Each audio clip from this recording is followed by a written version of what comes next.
여러분 안녕하십니까. 경제현장 오늘 시작합니다. 주식시장의 변동성이 정말 큽니다. 오늘은 주가가 큰 폭으로 반등했죠. 지난주까지만 해도 비관론이 팽배했는데요. 급기야 정부가 공매도를 전면 금지하는 방안을 검토한다고 했었죠. 증시 급락 때마다 등장하는 공매도 금지. 과연 시행은 되는 것인지, 시행된다면 주가 하락에 얼마나 브레이크를 걸 수 있을지 집중진단에서 자세히 짚어보겠습니다. 유튜브 실시간 댓글 의견 주시면 토론에 반영합니다. 경제현장 오늘입니다.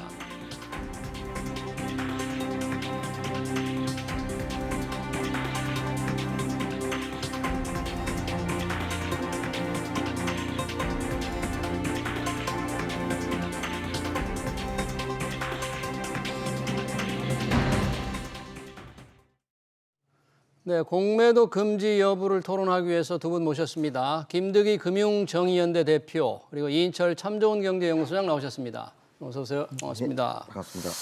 자, 이 공매도 일부에서 주가 하락의 주범이다. 이런 지적을 받고 있죠. 오늘은 주가가 지금 올랐습니다만 주식을 빌려서 판 다음에 또 주가가 떨어지면 사서 갚는 게 공매도입니다.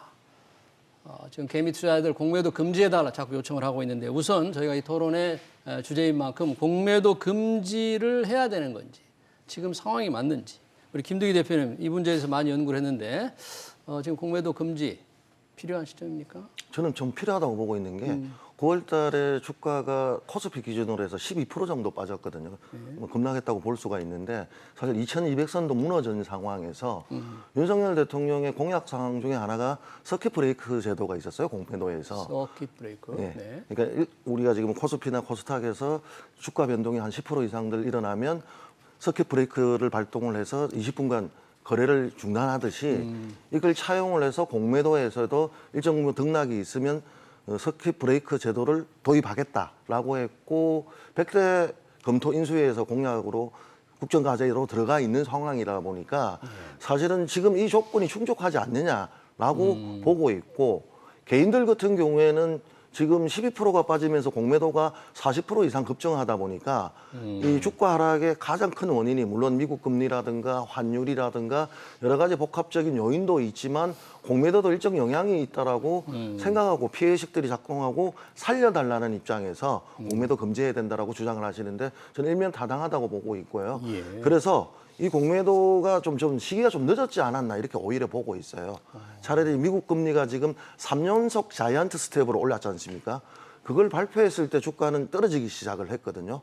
그래서 9월 26일인가 언론에서는 검은 월요일이라고 표현을 했어요. 3% 이상 폭락하다 보니까. 그러니까 미국 금리가 자이언트 스텝이 예상돼서 3.25 정도가 올라갈 정도면 환율도 오를 거라고 알고 있기 때문에 그 정도 그때쯤에 이제 공매도 전면 금지가 좀 나왔어야 되는데 검토하겠다는 이야기만 나오다 보니까 시장에 안정을 주지 못하고 주가는 계속 폭락해서 9월 말 기준으로 해서 2200포인트가 무너져 버린 거죠. 예.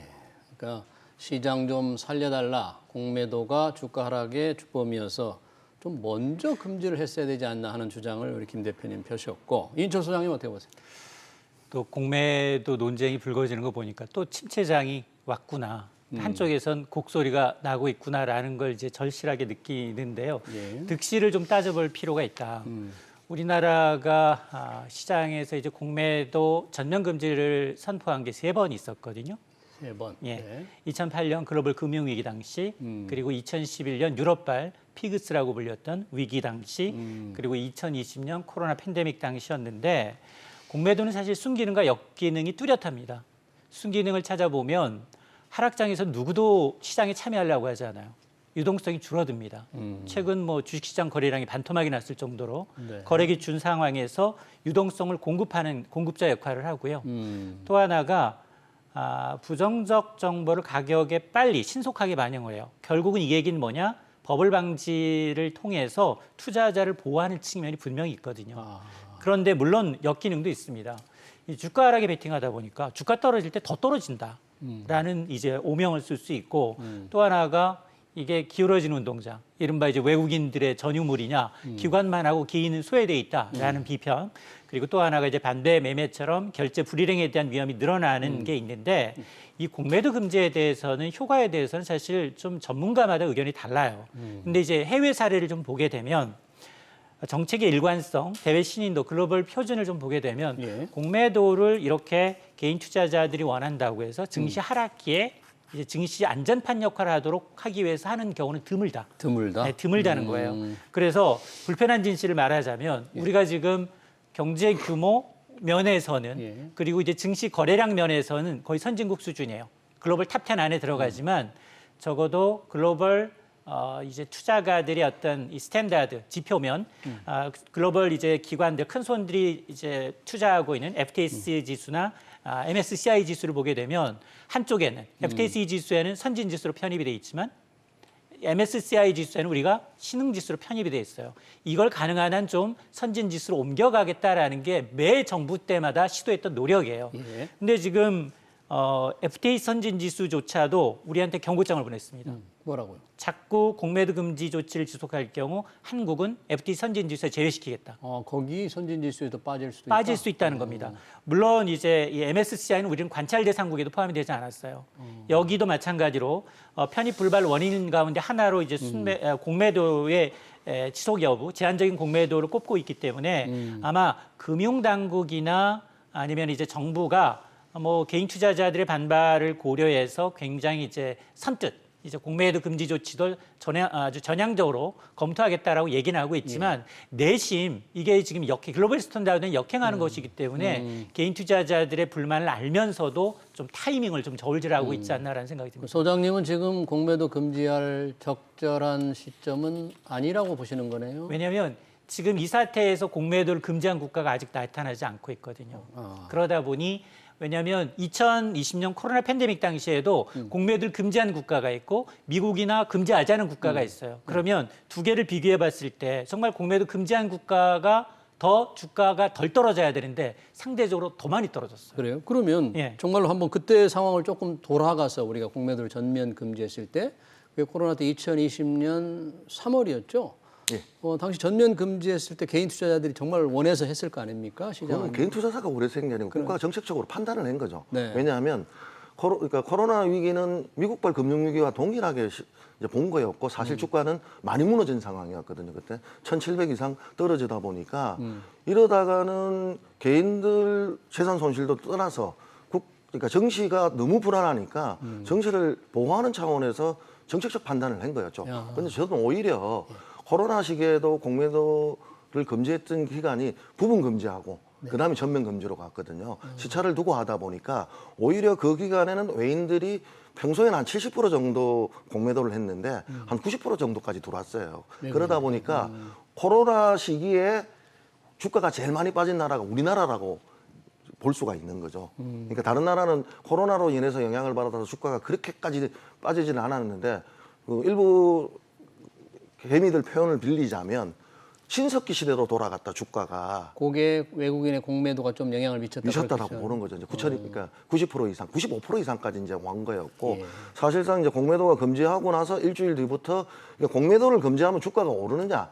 그거보다는 공매도를 시행을 했을 때 주가 하락폭이 더딘다라고 저희들은 생각을 하는 거죠. 그러니까 주가가 너무 떨어지는 것들, 폭락하는 거에 대해서 서킷 브레이크 제도도 그때도 발동하거든요. 우리나라가 처음으로 코스피와 코스닥에서 코로나 때 양쪽에서 다 서킷 브레이크가 발동이 됐었어요. 그러니까 그 정도로 주가가 폭락하는 장에서 공매도를 금지를 해주면 주가 하락폭이 덜 떨어질 거라고 보고 낙폭이 좀 줄어든다. 예, 그렇게 보고 있어서 하는 거지 공매도를 시행을 하게 되면 주가가 오른다 이렇게 비교를 해버리면 어디 올랐느냐라면 이 착시 효과다 이렇게 말씀을 드리면서 사실상 이제 전면 금지를 하고 나서 코로나 이후에는 주가가 많이 오르죠. 많이 올라서 3,500까지 가다 보니까 이제 작년 5월에 부분 재개를 우리는 선택을 하게 된 거였죠. 그렇죠.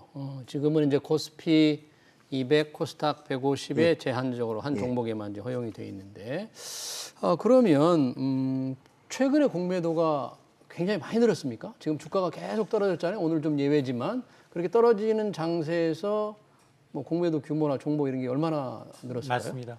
일부 증권사에서 분석 보고서를 내놓고 있습니다. 뭐 이제 부안해동한다라고 할 수 있겠지만 이제 글로벌 증시 자체가 좋지 않은 데다가 우리 증시 하락폭이 유독 더 컸어요. 지난달. 그러다 보니까 코스피가 뭐 두 자리 수상 넘게 하락했기 때문에 과연 공매도와의 상관관계, 거래대금과의 관계를 좀 따져봤더니 현대차증권의 이제 분석을 보니까 8월 한 달 동안 이제 공매도 거래 금액이 40% 가까이 8월보다 9월이 더 늘어난 겁니다.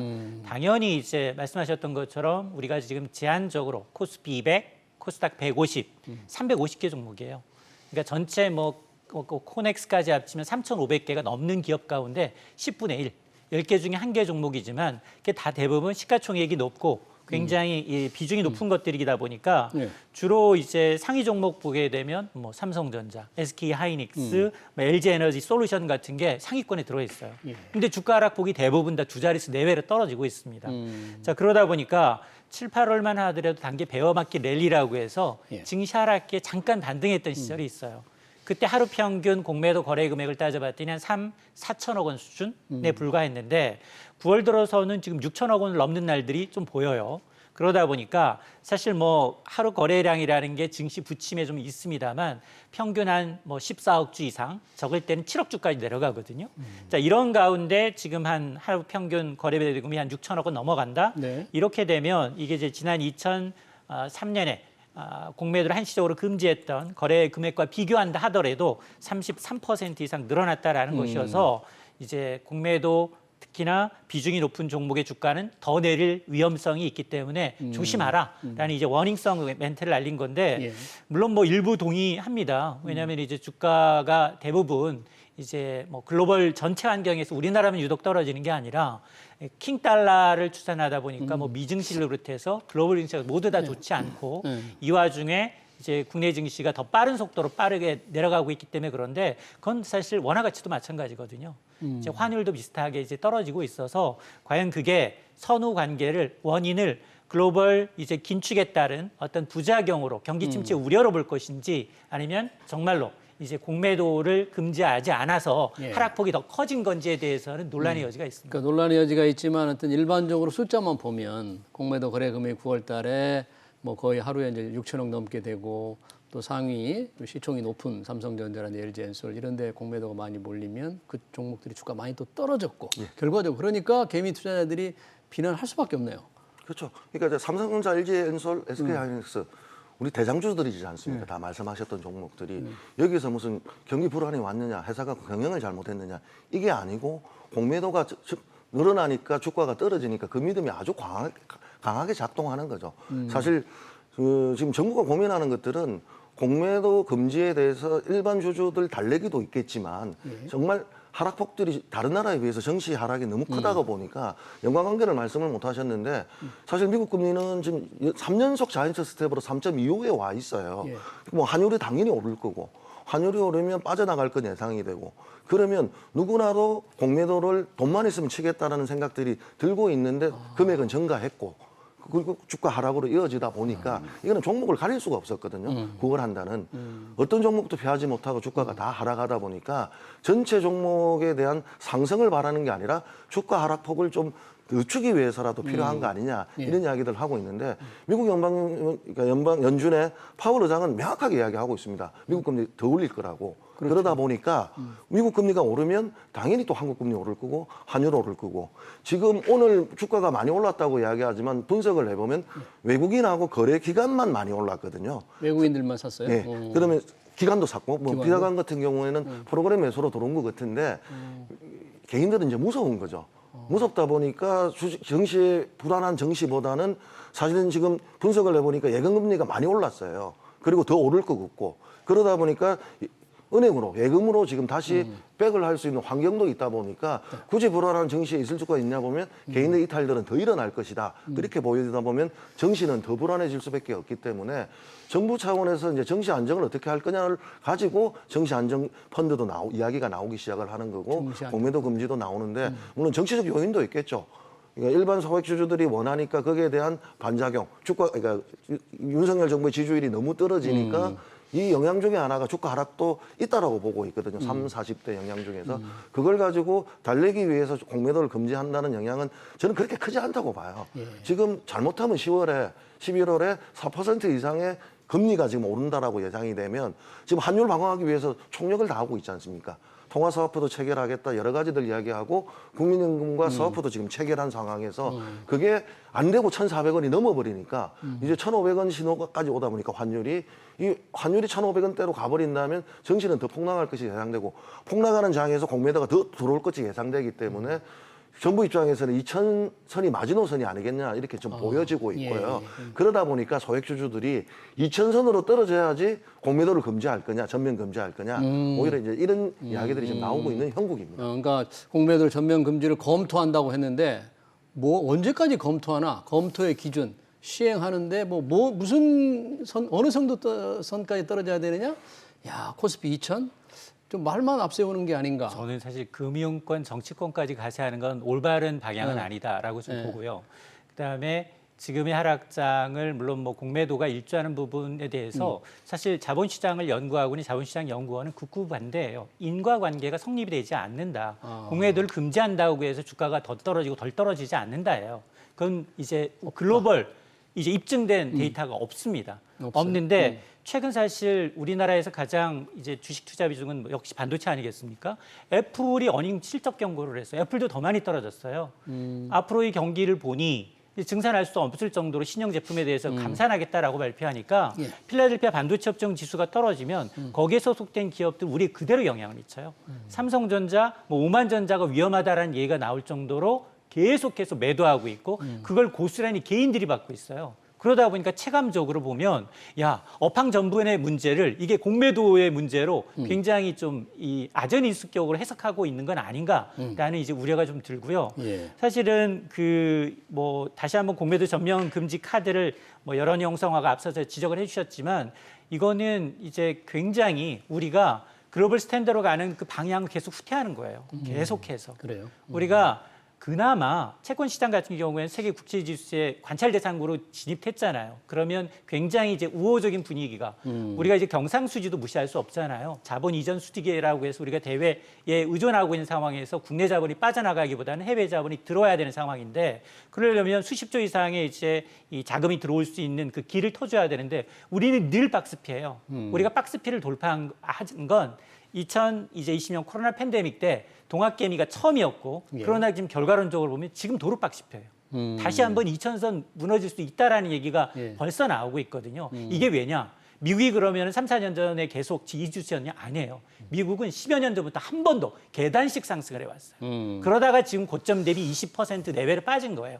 그러니까 이렇게 우리처럼 정치권이 바뀔 때마다 민심이 동요할 때마다 그럴 때마다 계속 정부가 나서서 이제 왜곡을 하게 되면 개인 투자자 입장에서는 당연히 내 주식, 내 자산 가치가 줄어드는 것이 원흉이고 외국인 투자자들의 매도세가 밉고 이러다 보니까 공매도를 주범으로 하지만 지금의 하락이 과연 공매도 때문인지 여부는 이게 확실치 않기 때문에 공매도가 여기서 전면 금지된다 하더라도 우리 증시가 과연 내년 버텨낼 것인가?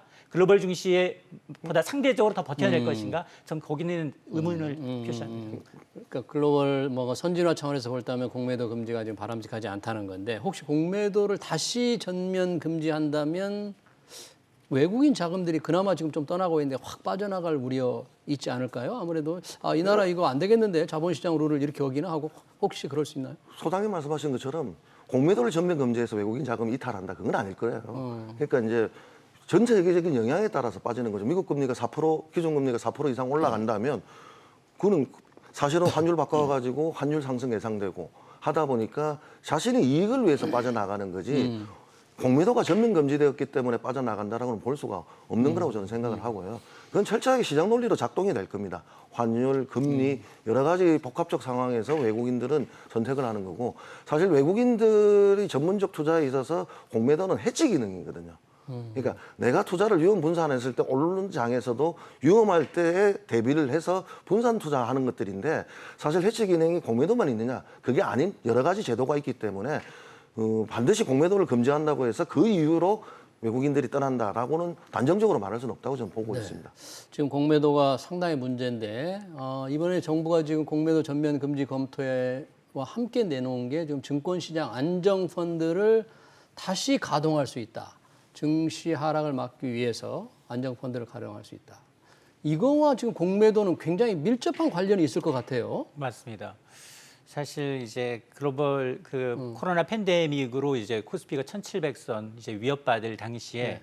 이제 증권 유관 기관들이 십시일반으로 돈을 네. 좀 모았어요. 그게 한 10조 원 남짓 됩니다. 근데 이제 그걸 집행하기도 전에 증시는 곧바로 반등을 했기 때문에 이제 어느 정도 여력은 좀 있어요. 그 아마 이제 조만간 이제 이번 달 중으로 풀릴 것으로 보이는데 근데 앞서 제가 이제 우리나라 하루 거래량이 많을 때는 14조 평균 하루 거래량이 한 14조 원 넘어요. 최근 들어서 많이 빠졌기 때문에 7조 원 수준 낮아졌지만 그래서 10조 원이라 그러면 뭐 그렇게 큰 금액은 아니거든요. 네. 근데 문제는 이제 심리거든요. 사실은 주식은 심리. 경제는 심리고 심리적 안전판 역할은 분명히 하죠. 정부가 금융당국이 증시 하락에 굉장히 좀 이게 이제 민감하고 글로벌 금융시장이 이제 흔들리는 가운데서도 우리 시장의 안전판 역할을 좀 할 수 있는 어떤 기본적인 시그널을 줬다라는 데 대해서는 긍정적으로 작용할 수는 있어요. 예. 그런데 이렇게 뭐 채권시장 안전 펀드라든가 증시 안전 기금이라든가 시시때때로 정부가 개입하는 것에 대해서 과연 이게 올바른 방향이냐에 대해서는 예. 이제 이거는 재고의 여지가 있다는 겁니다. 심리적으로는- 왜냐하면 우리 체격이 그만큼 굉장히 좋지 않다는 거예요. 예. 왜냐하면 과거에는 지난 몇 년 동안은 우리나라 증시 변동성이 상당히 낮았어요. 미국 증시가 3, 4% 빠져도 우리는 1, 2% 내외로 반응을 했어요. 근데 최근 들어서는 미국 증시가 1, 2%만 빠져도 우리는 3, 4%씩 반응을 하고 있단 말이에요. 네. 변동성이 좀 커지고 있다? 이거 굉장히 체력이 약화되고 있다는 증거거든요.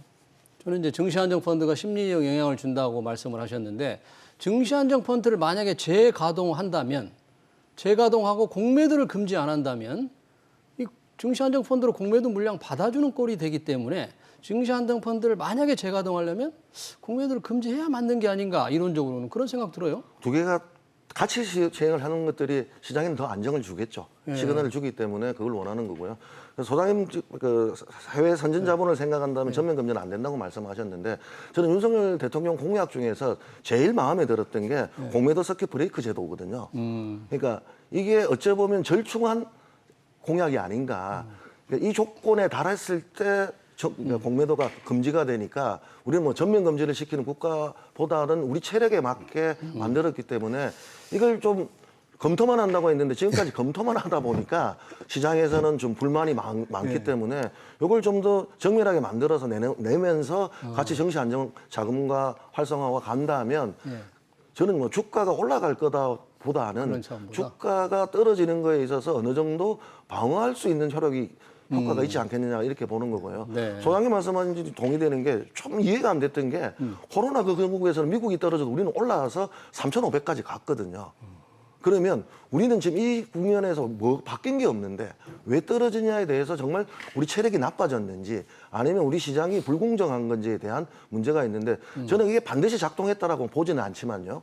LG화학의 물적 분할, 카카오의 물적 분할에 있어서 일반 소비자, 그러니까 개인들의 피해들이 있다 보니까 그다음에 외국인들이 보기에 우리나라의 공시제도가 제대로 되고 있는지에 대한 의심들. 그러니까 이게 공매도뿐만 아니고 불공정한 아니면 불성실한 공시에 대한 우리나라 시장에 대한 불신이 있는 거죠. 그러니까 이번에 정시안정기금 공매도 금지만 논의할 게 아니라 불안한 시장을 그러니까 활성화하기 위해서는 여러 가지 잘못된 것들에 대해서 좀 같이 검토해야 되는 거 아니냐라고 생각을 하면서 뭐 일부에서는 지금 정치권에서 법률 개정안도 내놓는데 저는 동의하는 게 물적 분할할 때 대주주만 이익을 보는 게 아니라 자회사 주식의 그러니까 현물로 받을 수 있도록 그런 개정들이 이루어져서 이 카카오는 물적 분할 다 해가지고 주가는 완전히 떨어졌거든요. 그 대신 카카오 대주주들은 스톡옵션 발휘해가지고 대표가 바뀌고 했던 영향들이 있기 때문에 좀 여러 가지 제도가 복합적으로 검토돼야 되지 않겠느냐. 한두 가지 제책으로서는 저는 이 국면이 좀 넘어가기가 쉽지 않다 이렇게 보여집니다. 예. 그러니까 불법 지금 말씀하셨고 대주주 위주의 어떤 유리한 위주로 소액주주 보호에 조금 미흡한 또 공정하지 못한 제도 말씀하시니까 저희 시청자 댓글도 그런 게 있어요. 공매도가 문제가 아니다. 불법 공매도가 문제다. 맞아요. 무차입 공매도하고 나중에 걸리면 벌금이나 프로그램 개선으로 근원적 차단을 하면 되는데 일부러 안 하는 이유는 뭔가요? 맞아요. 그 뭐 따갑게 금융당국이 질책을 받아야 될 대목이에요. 사실은 뭐 이복현 금감원장이 아무리 뭐 금감위원회 이제 계속 이제 검찰 출신이긴 하지만 예. 계속해서 불공정 거래에 대해서 엄단하겠다라고 얘기를 했는데 예. 상반기에 공매도 규제는 6건, 5건 정도 적발이 됐어요. 예. 전체 자본시장 상반기 불공정 거래가 36건이 적발이 됐는데 이 가운데 이제 공매도 기반 위제가 5건이에요. 예. 근데 이 벌금 수수를 좀 봤더니 예. 여기엔 뭐 한국투자증권, 크레디온의 메리츠, 신한금융투자인데요. 많게는 10억 원, 적게는 1,200만 원 벌금을 받았는데요. 10억 원도 20% 깎아줬어요. 솜방망이. 맞습니다. 이게 뭐 물론 이 불법 행위에 어떤 제재할 때는 이게 정말 고의성이 있는지 중과실이 있는지 여부를 판단하게 돼요. 네. 근데 전 부분 고의성이 없다라고 판단해서 모두 과태료 처분한 거거든요. 근데 문제는 이 해외와 더불어서 처벌 수위가 너무 낮다는 거예요. 네. 이게 강화해서 지난해부터 이제 4월부터 고의적인 불법 공매도에 대한 처벌을 강화해서 지금 1년 이상 징역 혹은 부당이득의 최대 5배까지 벌금 매길 수 있습니다. 3배에서 5배. 근데 미국의 경우에는 500만 달러예요. 500만 달러라고 하면 지금 환율로 하면 약 70억 원이에요. 그리고 벌금이나 20년 이하의 징역에 처하게 되고요. 또 일본도 비슷합니다. 30만 원 이하의 과태료, 또 홍콩도 10만 홍콩 달러, 2년 이하의 징역 이런 것을 좀 보게 되면 그리고 프랑스의 경우에는 불법대로 취득한 이 공매도의 이득에 대해서는 10배에 달하는 이제 벌금을 부과하는 걸 감안하게 되면 우리의 처벌 수준이 아직도 좀 미흡하다. 그래서 이제 기울어진 운동장을 똑바로 이제 하는 것도 중요하지만 불법 공매도, 무차익 공매도는 우리는 안 되거든요. 공매도라는 건 주식이 떨어질 거를 예상하고 누군가한테 빌려 와야 되는데 빌리지 않은 상태에서 먼저 이제 공매도라는 건 위법이거든요. 그러니까 이제 이런 부분에 대한 이제 개인 투자자들 불만은 이게 굉장히 이제 따갑게 받아들여요. 무차입 공매도, 그 불법 공매도를 하는 주역들은 주로 외국인 투자자들입니까? 외국인 투자 기관 투자자들입니까? 외국인도 좀 있죠. 네. 좀 있고, 왜냐면 외국인 투자 비중이 거의 70~80%이기 때문에 그러니까 외국인이고 결과적으로 그 불법도 많겠네요. 그리고 외국인들이. 시장 조성자라고 해서 일부 기관들도 있어요. 기관들도 있고. 그래서 지금 공매도 전면 금지가 안 된다면 이제 대안으로 내놓는 네. 것들이 선생님 말씀하신 것처럼 엄벌도 있지만, 그러니까 원천적으로 공매도를 막을 수 있는 전산 시스템을 개발해 달라. 그게 시그널 넘버 들어가 가지고 할 수 있는데 아직도 메일, 팩스, 전화. 불법 공매도를 막는. 예, 예. 네, 그 전산 시스템 개발했는데 문재인 정부에서 이거 검토를 했어요. 예. 그런데 뭐 천문학적 비용이 들기 때문에 실효적이지 않다라고 하면서 비용 대비 그다음에 이거 효과가 적기 때문에 네. 그걸 도입을 안 하는 걸로 했는데 저는 시장이 주는 시글론으로서는 이게 도입이 돼야 된다고 생각하는 거죠. 전산으로 아예 불법 공매도가 안 되게, 예, 무차입 걸러낼 공매도가 수 안 있도록. 되게. 지금은 사실은 공매도 하고 나서 대차를 집어 여니까 이 대차가 엮는 거에 있어서 아예 안 들어갈 수도 있거든요. 그러니까 원천적이지 않다. 이거 하나가 있는 거고 예. 두 번째는 정부도 이걸 알고 90일 대차한 사람들은 의무 보고하게끔 지금 제도를 개선을 했는데 네. 시장에서 요구하는 것들은 일반 투자자들 요구하는 것들은 90일로 그냥 연장 없이 가자. 동일하게. 빌려주는 기간을 예. 90일로. 예, 90일로. 지금은 어떤 차이가 있어요, 개인하고 지금은 기관은? 사실상은 예.